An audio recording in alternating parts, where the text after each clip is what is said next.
Hello everyone. आज के इस लेक्चर में हम लोग एनडीए 1 2026 के एग्जाम में मैट्रिसेस एंड डिटरमिनेंट टॉपिक के ऊपर जितने भी सारे क्वेश्चंस पूछे गए थे उन सारे क्वेश्चन का आंसर करने की कोशिश करेंगे। चलिए फिर शुरू करते हैं टाइम वेस्ट किए बिना।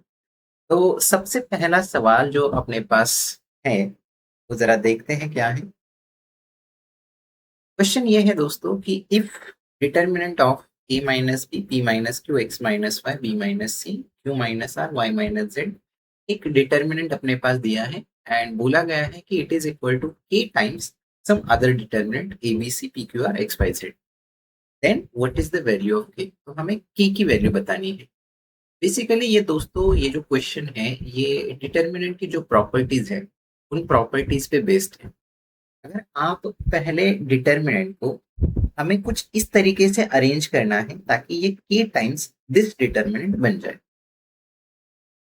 थोड़ा सा इसके प्रॉपर्टीज के साथ हम लोग खेलते हैं तो हमें आसानी से पता चल जाएगा कि के की वैल्यू क्या होनी चाहिए। अब आपको एक चीज पता होगी कि डिटरमिनेंट में अगर मैं रोज ऑपरेशन करूँ, फॉर एग्जाम्पल अगर मैं एक रो ऑपरेशन करता हूँ, R1 चेंज करता हूँ, R1 changes to R1 plus R2 plus R3। हम लोगों ने क्या किया, R1 रो में एक चेंज किया कि R1 को चेंज किया R1 plus R2 plus R3। और हमें पता है कि डिटरमिनेंट की ये प्रॉपर्टी कहती है कि अगर हम लोग रो ऑपरेशन करते हैं तो डिटरमिनेंट चेंज नहीं होता। अगर मैं ऐसा करूं तो दोस्तों मुझे क्या दिखाई दे रहा है, अगर आप ध्यान से देखेंगे तो a minus B plus B minus C plus C minus A, तो आपको दिखाई देगा कि ये जीरो बन रहा है। उसी प्रकार से p minus Q Q minus R and plus R minus B zero बनेगा और ये भी उसी प्रकार से जीरो बनेगा। नीचे कुछ भी एंट्री आ जाए b minus C Q minus R या y माइनस जेड और यहाँ पर एज इट इज, उसमें तो कोई चेंज नहीं किया हमने। अगर मुझे यहाँ तक बात समझ में आ गई और अब मुझे ये पता है कि डिटरमिनेंट में अगर कोई रो जीरो होती है तो फिर वो डिटरमिनेंट जीरो होना चाहिए। तो इसी को मैं लिख सकता हूँ। अब k की वैल्यू अगर मैं जीरो डाल दूं, आगे कुछ भी लिखूं कोई फर्क पड़ेगा क्या? नहीं पड़ेगा। इसका मतलब क्या हुआ? इसका मतलब ये हुआ दोस्तों कि k की वैल्यू जीरो ही होनी चाहिए, जीरो के अलावा कोई इसके पास चॉइस नहीं है। तो आंसर जो है वो अपने पास जीरो ही होना चाहिए। करेक्ट? आ गई बात समझ में? तो अब चलते हैं अगले क्वेश्चन की तरफ और देखते हैं अपने पास नेक्स्ट क्वेश्चन क्या है। बहुत सिंपल सिंपल से क्वेश्चंस पूछते हैं मैट्रिसेस एंड डिटरमिनेंट टॉपिक के ऊपर। अगला क्वेश्चन देखिए दोस्तों क्या है कि if A is a square matrix such that determinant of A is -2।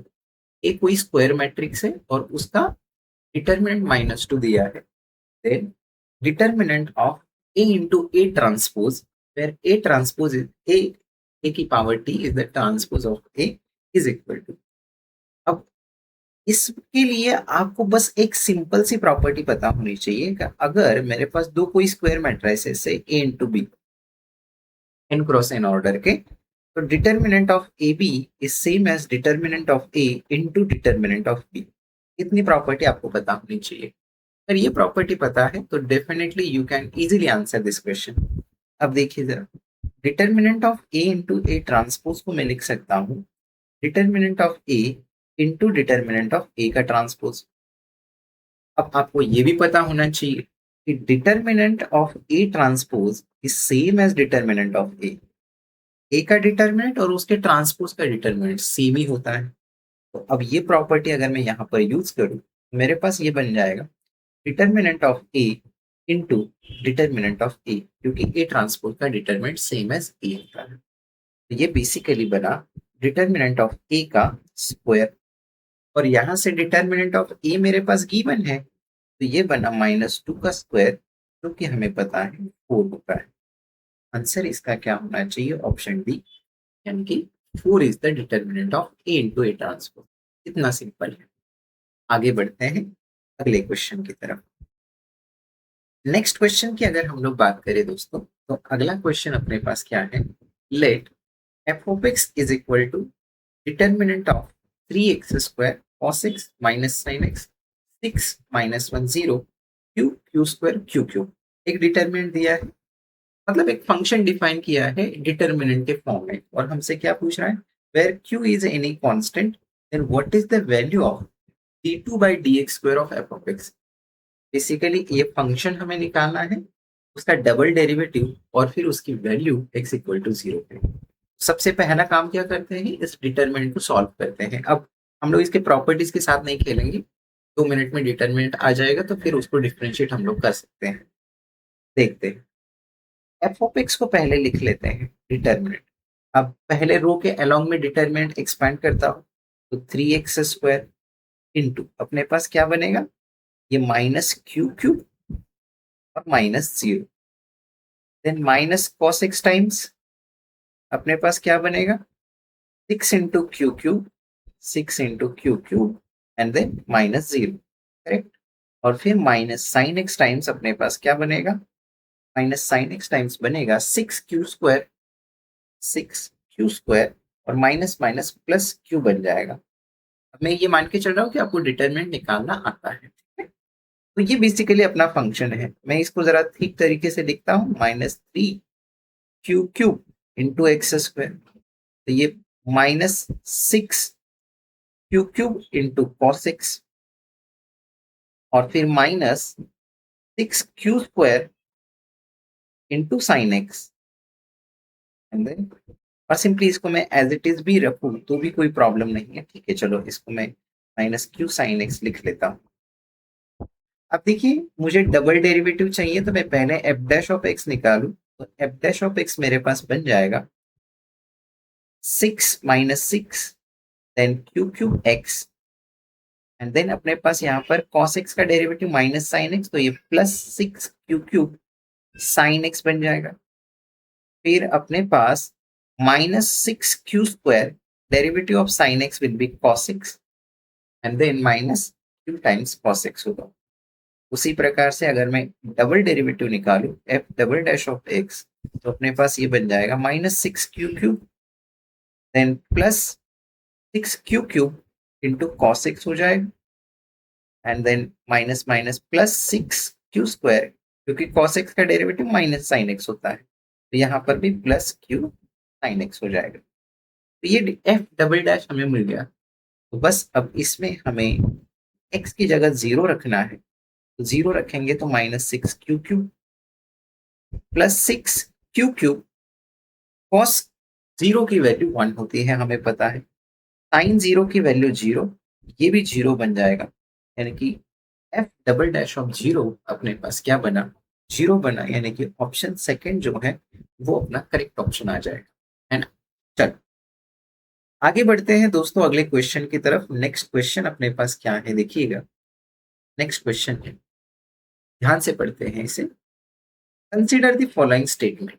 पहला है, if an n cross n where n is bigger than 1 matrix is symmetric then its inverse is also a symmetric matrix.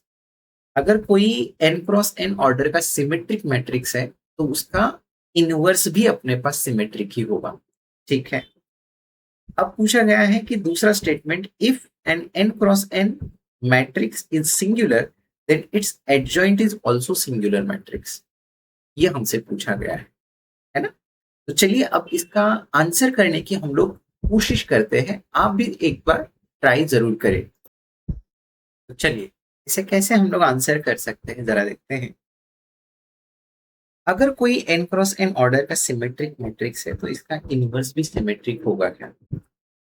देखो, ए हमारा symmetric matrix है तो इसका मतलब ये हुआ कि A transpose is equal to A होगा। आप बोलोगे बिल्कुल हाँ। अब ये बोला गया है कि इसका इनवर्स के बारे में बात करी है, तो हम लोग जरा इनवर्स देखते हैं।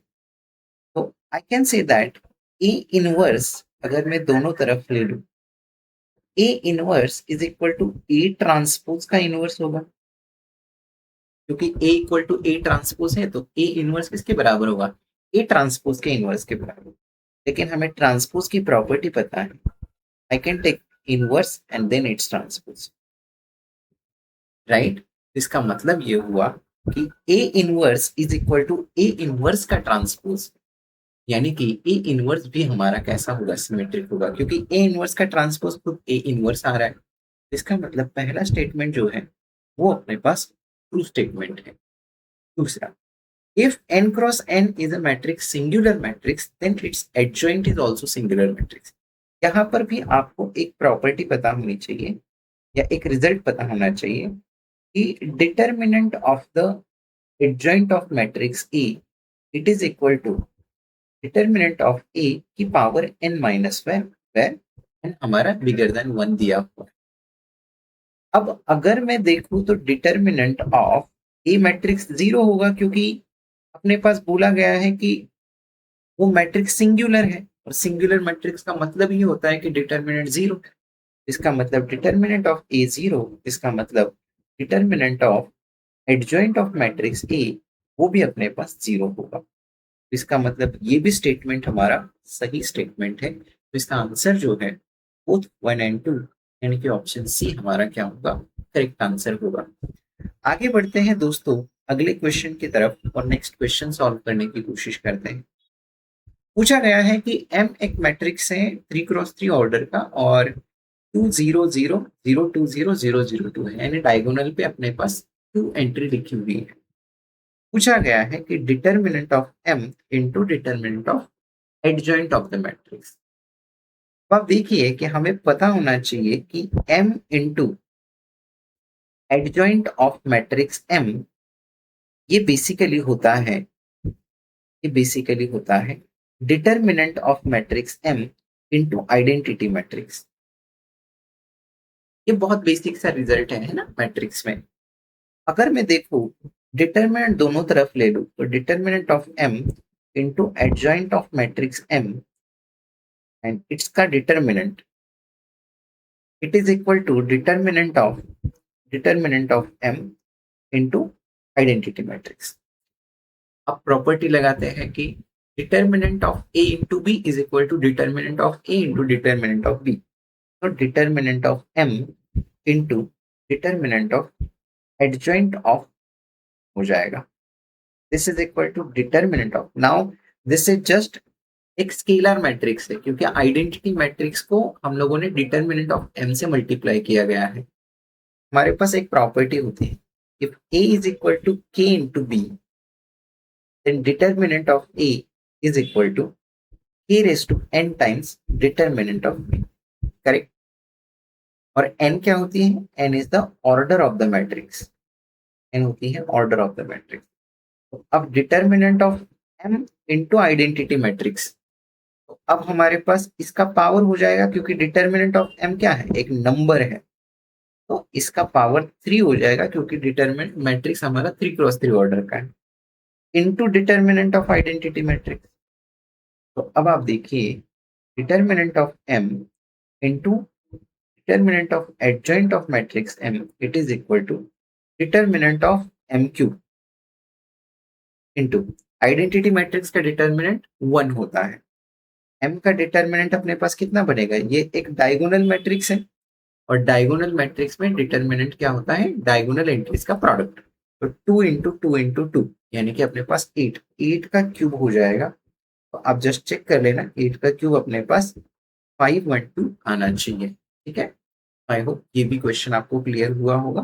ये सारे के सारे क्वेश्चन जो है वो सारे प्रॉपर्टीज या रिजल्ट के बेस पे पूछे गए हैं, क्योंकि समय उतना ज्यादा होता नहीं अपने पास एक क्वेश्चन को सॉल्व करने के लिए, है ना। बहुत कम समय में हम लोगों को उसको सॉल्व करना होता है। अगला क्वेश्चन देखिए, ये भी एक अच्छा क्वेश्चन है। एक मैट्रिक्स डिफाइन किया है एम के करके, एम के इज ए के माइनस वन के माइनस वन के, ठीक है। एक मैट्रिक्स डिफाइन किया है, A is a natural number, तो M1, M2, M3, M4 and so on up to M50 तक हमें जाना है, और ये सारे मैट्रिक्स के डिटर्मिनेंट का एडिशन हमें करना है। तो सबसे पहला हम लोग एक काम करते हैं, डिटर्मिनेंट ऑफ M के निकाल लेते हैं। तो M के मैट्रिक्स का डिटर्मिनेंट अगर हम लोग देखें, मेरे पास K इंटू के स्क्वायर माइनस के माइनस वन का स्क्वायर हो जाएगा। तो इसको जरा सिंप्लीफाई करेंगे, के स्क्वायर माइनस के स्क्वायर माइनस 2k और प्लस 1, तो ये बन जाएगा के स्क्वायर से के स्क्वायर कट होगा, minus minus plus 2k minus 1। ये हमारा डिटर्मिनेंट ऑफ एम के हुआ। तो अगर वैसे ही अगर मैं डिटर्मिनेंट ऑफ m1 देखूं तो k की जगह 1 डालेंगे तो 2 माइनस 1 1। डिटर्मिनेंट ऑफ m2 देखो, k की जगह 2 रखेंगे तो 4 माइनस 1 3। सिमिलरली उसी प्रकार से डिटर्मिनेंट ऑफ m3 अगर देखेंगे तो अपने पास 5 बनेगा। एंड कंटिन्यू होगा कहाँ तक, डिटर्मिनेंट ऑफ m50 अगर मैं देखूं तो अपने पास k की जगह 50 डालेंगे 100 माइनस 1 99 तक। और हमें इन सारे डिटर्मिनेंट्स की क्या करनी है, एडिशन करनी है। बेसिकली हमें करना है 1 plus 3 plus 5 plus so on up to 99। अगर आप ध्यान से देखेंगे तो ऑड नंबर्स की एक सीक्वेंस हमें दिखाई दे रही है और सीक्वेंस के टर्म्स के एडिशन है। जाहिर सी बात है सम ऑफ द सीक्वेंस हमें पता होना चाहिए और ये हमारे पास एक एरिथमेटिक प्रोग्रेशन बनने वाला है। ये आपकी पहली टर्म है, देन ये आपकी दूसरी टर्म है a plus d, then a plus 2d and so on a plus n d, जो कुछ भी अपने पास है। तो अगर मैं देखूं तो ये हमारा कितना होगा, a प्लस अपने पास होगा, a क्या है डी, अपने पास डी कितना बनेगा 3 माइनस 1 यानी कि 2d 2 बनेगा। तो a प्लस एन डी अपने पास ये बनेगा 49, करेक्ट या 50। तो a प्लस 49 अपने पास बनना चाहिए, a प्लस 49 डी। अब बस हमें इसको क्या करना होगा, ऐड करना पड़ेगा। अब बस इसको सिंपली हम लोग ऐड करने की कोशिश करें तो अब अपने पास क्या बनना चाहिए ये देखो। तो सम क्या होती है, s n is equal to a plus sorry n by 2 into 2a plus n minus 1 d, correct. अब इसमें बस वैल्यूज हम लोग रखेंगे। एन की वैल्यू अपने पास कितनी बनी, अब 50 है क्योंकि हमें 50 टर्म्स का सम करना है। तो 50/2 into 2a plus n minus 1 अपने पास 49 होगा इंटू डी अपने पास लिखना है हमें। अब यहाँ पर देखिए 50/2 अपने पास 25 इन ब्रैकेट 2 इंटू ए की वैल्यू अपने पास 1 है प्लस 49 इंटू डी, डी की अपने पास वैल्यू 2 है तो 49 इंटू 2 हुआ। 25 इंटू 2 प्लस अपने पास ये होगा 98, तो ये 100 इंटू अपने पास 25 होगा तो अपने पास ये बनना चाहिए 2500। तो सम जो है वो अपने पास 2500 बनना चाहिए, यानी कि ऑप्शन सी जो है वो हमारा करेक्ट आंसर होना चाहिए। आशा करते हैं कि ये क्वेश्चन भी आपको एकदम क्लियर हुआ होगा। बस इसमें क्या है कि इन्होंने डिटरमिनेंट के साथ साथ एक सीक्वेंस वाला कॉन्सेप्ट उसने ऐड कर दिया है, बाकी कुछ नहीं। आगे बढ़ते हैं, चलो नेक्स्ट क्वेश्चन के लिए। नेक्स्ट क्वेश्चन हमसे पूछा गया है दोस्तों कि if M transpose is the transpose of 2 cross 2 matrix M, then which of the following is are correct। एक मैट्रिक्स M दिया है 2 क्रॉस 2 ऑर्डर का, पूछा गया है determinant of M plus M transpose is equal to determinant of M plus determinant of M transpose if M is symmetric. दूसरा, determinant of M plus M transpose is 0 if M is anti symmetric. देखो अब हमें पहले statement की अगर हम लोग बात करें, M सिमेट्रिक मैट्रिक्स है मतलब M transpose equal to M होगा, करेक्ट। अब determinant of M plus M transpose की बात करनी है। अब हमें पता है कि determinant of M plus M transpose is same as M, क्योंकि अपने पास वो सिमेट्रिक मैट्रिक्स दिया हुआ। तो ये किसके बराबर आ जाएगा, determinant of 2 times M matrix. अब ये बेसिकली हमें पता है कि स्केलर से अगर मल्टीप्लाई किया जाएगा तो जब भी डिटर्मिनेंट के बाहर स्केलर आ जाएगा तो पावर अपने पास 2 बनेगी, क्योंकि M के ऑर्डर 2।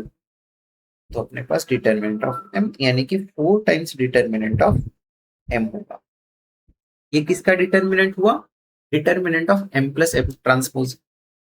अब जरा आरएचएस देखते हैं। Determinant of M plus determinant of M transpose अगर हम लोग करेंगे तो अपने पास determinant of M plus determinant of M transpose is same as determinant of M. अपने पास ये बनेगा 2 टाइम्स डिटर्मिनेंट ऑफ एम, यानी कि determinant of M plus M transpose is not equal to determinant of M plus determinant of M transpose. So पहला जो statement है ये तो गलत स्टेटमेंट है। दूसरा देखिए, दूसरे स्टेटमेंट की अगर हम लोग बात करें तो दूसरे स्टेटमेंट में आपको तुरंत पता चल जाएगा कि दूसरा स्टेटमेंट अपना सही होने वाला है। क्यों? अगर वो एंटी सिमेट्रिक है तो M transpose will be equal to minus M. आप बोलोगे बिल्कुल हाँ। अगर एम ट्रांसपोज माइनस एम है तो determinant of plus M transpose, यानी कि determinant of plus M transpose तो अपने पास माइनस एम है, तो determinant of zero matrix will be zero, यानी कि सेकेंड स्टेटमेंट सही है। So only 2 is the correct answer, that is option B. ठीक है, चलिए आगे बढ़ते हैं अगले क्वेश्चन की तरफ। नेक्स्ट क्वेश्चन क्या है देखिए, M is a square matrix such that M cube is equal to M. Then how many values of determinant of M are possible? अगर M cube equal to M है तो फिर determinant of M के कितने possible values हो सकते हैं? चलो जरा देखते हैं। देखो, हम लोग ऐसा मानते हैं कि let determinant of M is equal to, let से हम लोग बोलते हैं इसको A। अब हमारे पास क्या है, M cube is equal to M है, तो डिटर्मिनेंट ले लेते हैं दोनों तरफ। Determinant of M cube is equal to determinant of M हो जाएगा। लेकिन हमें ये पता है कि determinant of M cube is same as determinant of M का cube, this is equal to determinant of M। Basically अब हमारे पास डिटर्मिनेंट ऑफ M हमने A बोला है, तो फिर अपने पास A cube is equal to A होगा। तो अब मैं इसको लिख सकता हूं A cube minus A is equal to 0, यानी कि अगर मैं A कॉमन निकालू तो A square minus 1 is equal to 0 हो जाएगा। करेक्ट, बिल्कुल। तो अब हमारे पास ए की क्या क्या पॉसिबल वैल्यूज है, A into A minus 1 into A plus 1। अपने पास ए की वैल्यू 0 भी हो सकती है। ए की वैल्यू अपने पास क्या हो सकती है, ए की वैल्यू अपने पास हो सकती है 1, ए की वैल्यू अपने पास हो सकती है माइनस 1 ऑल्सो। इसका मतलब अपने पास 3 पॉसिबल वैल्यूज है डिटर्मिनेंट ऑफ एम के लिए। करेक्ट, आंसर क्या होगा अपना, ऑप्शन 3। करेक्ट, यही ऑप्शन हमारा क्या होना चाहिए, करेक्ट ऑप्शन होना चाहिए। तो आई होप यहाँ तक बात आपको एकदम क्लियर है। थोड़ा सा आगे बढ़ते हैं अगले क्वेश्चन की तरफ। दोस्तों, अगर मैट्रिक्स डिटरमिनेंट वाला पार्ट अगर आप अच्छा कर लेते हैं ना, तो इसके क्वेश्चंस बहुत सिंपल होते हैं और आप आसानी से अपना स्कोर अच्छा बना सकते हो। कुछ लोगों को अगर मैथ्स डिफिकल्ट जा रहा है तो मैट्रिक्स और डिटरमिनेंट वाला पार्ट जरूर अच्छा करके जाइए, क्योंकि ये बहुत सिंपल भी है और आसानी से आपको मार्क्स दिला देगा। अगला क्वेश्चन देखिए, P is equal to X plus Y plus Z है, Q is equal to X Y Z है। पूछा गया है if determinant of x11 1y1 1qz is positive then which of the following is true. P की value x plus Y plus Z है, Q is equal to X Y Z है, then which of the following is possible. देखते हैं जरा। अब पहले तो determinant इसका निकाल लेते हैं, ज्यादा प्रॉपर्टीज के चक्कर में पढ़ने से अच्छा है हम लोग सीधा निकाल लेते हैं डिटर्मिनेंट। तो x टाइम्स अपने पास क्या बनेगा, y z minus q, minus 1 times अपने पास क्या बनेगा, z minus 1, and plus 1 times अपने पास क्या बनेगा, q माइनस वाई। ये अपने पास डिटर्मिनेंट है। अब इसको मैं जरा सिंप्लीफाई करूं तो x Y z minus x q minus z plus 1 plus q and then minus y, ऐसा कुछ अपने पास बन रहा है। तो अपने पास जरा सिंप्लीफाई करके देखते हैं। यहाँ पर क्यू नहीं, यहाँ पर 1 होना चाहिए दोस्तों। ठीक है, यहाँ पर 1 होना चाहिए, ये शायद टाइपिंग मिस्टेक है। सो x इंटू वाई जेड, ये माइनस एक्स है, ठीक है। तो ये अपने पास ये बन जाएगा। अब आप देखिए जरा कि हमारे पास एक्स वाई जेड और यहाँ पर भी वन बनेगा, ये भी वन होना चाहिए। तो अपने पास क्या बनना चाहिए अब, ये x Y z minus x minus y minus z, minus sign common निकालो तो x plus Y plus z होगा, और ये वन प्लस वन अपने पास क्या होगा, और दिया है कि ये पॉजिटिव है, यानी कि अब मैं यहां से लिख सकता हूं X Y Z plus two must be greater than X plus Y plus Z. मैंने X plus Y plus Z ये जो नेगेटिव वाला था उसको राइट साइड में लेकर आया, या फिर मैंने दोनों तरफ plus x Y z add कर दिया। अब एक्स वाई जेड मेरा क्या था, q, q plus two must be bigger than p, ये कंडीशन अपने पास आ गई। तो q plus two must be bigger than p, यानी कि ऑप्शन थ्री जो है वो हमारा क्या होना चाहिए, करेक्ट आंसर होना चाहिए इस क्वेश्चन का, ठीक है। इसमें थोड़ी सी टाइपिंग मिस्टेक थी, ये वो अलग लग रहा था, ठीक है। चलो नेक्स्ट क्वेश्चन की बात करते हैं दोस्तों। अगला क्वेश्चन देखिए, if p q r are the cube roots of unity, then what is the value of the determinant p square plus q square r square and p square q square r square वाले terms हमारे पास दिए हैं। p q r are the cube roots of unity, ठीक है। तो p को मैं one बोल देता हूँ, q को लेट से ओमेगा बोल देता हूँ, और r को मैं बोल देता हूँ ओमेगा स्क्वायर, ठीक है। क्योंकि क्यूब रूट्स ऑफ यूनिटी हम लोग लिखते हैं वन ओमेगा ओमेगा स्क्वायर। हमें पता है कि p plus q plus r, ये अपने पास क्या होगा, ये अपने पास होता है जीरो, करेक्ट। अगर मैं p square plus Q square plus are square की अगर बात करूं तो मेरे पास क्या बनेगा। अब यहाँ पर देखिए पी स्क्वायर यानी कि वन, क्यू स्क्वायर यानी कि omega square, plus are square यानी कि ओमेगा रेस टू फोर हो जाएगा। लेकिन आपको पता होना चाहिए कि omega raise to four is same as omega only, है ना, क्योंकि ओमेगा क्यूब वन होता है। तो अपने पास ये बन गया वन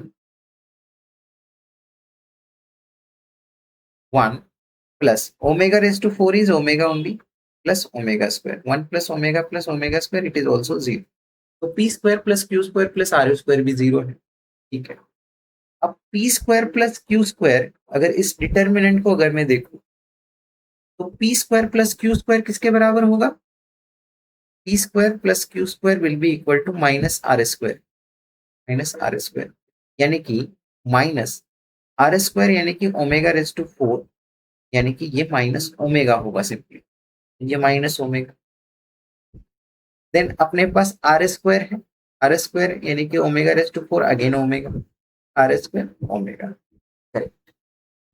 पी स्क्वायर अपने पास वन बनेगा, then q square plus are square minus p square होगा, तो माइनस पी स्क्वायर यानी कि माइनस वन। देन अपने पास P square again plus one. Third row में क्यू स्क्वायर ओमेगा स्क्वायर है, देन अपने पास फिर से ओमेगा स्क्वायर आ जाएगा, और R square plus P square किसके बराबर होगा, R square plus P square minus Q square के बराबर, माइनस क्यू स्क्वायर अपने पास ओमेगा स्क्वायर। पहले रो में से ओमेगा कॉमन निकाल दो, ओमेगा बाहर आएगा अपने पास minus one one one, one minus one one.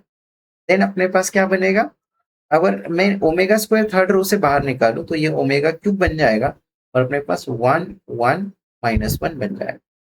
अब इसको बस हमें देखना है कि इसका डिटर्मिनेंट क्या आ सकता है ना। चलो जरा देखते हैं इसका डिटर्मिनेंट क्या आएगा। तो इसको या तो आप डायरेक्टली सिंप्लीफाई करो या तो फिर प्रॉपर्टी यूज करो। तो ओमेगा क्यूब इंटू अगर मैं देखूं तो माइनस वन इंटू अपने पास बनेगा one minus one zero, minus one into अपने पास माइनस वन माइनस टू बनेगा, एंड प्लस वन इंटू अपने पास क्या बनेगा, वन प्लस वन टू बनेगा। आपको दिखाई देगा ओमेगा स्क्वायर इंटू अपने पास क्या बनना चाहिए यहाँ पर, एक मिनट है यहाँ पर शायद मैं मेरे से कुछ कैलकुलेशन मिस्टेक, मुझे एक बार चेक करने दो। देखो दोस्तों, हाँ, हमारे पास गड़बड़ गड़बड़ ये हुई कि हमने यहाँ पर ओमेगा क्यूब लिखना था, और ओमेगा क्यूब अपने पास होता है 1 ओनली, है ना?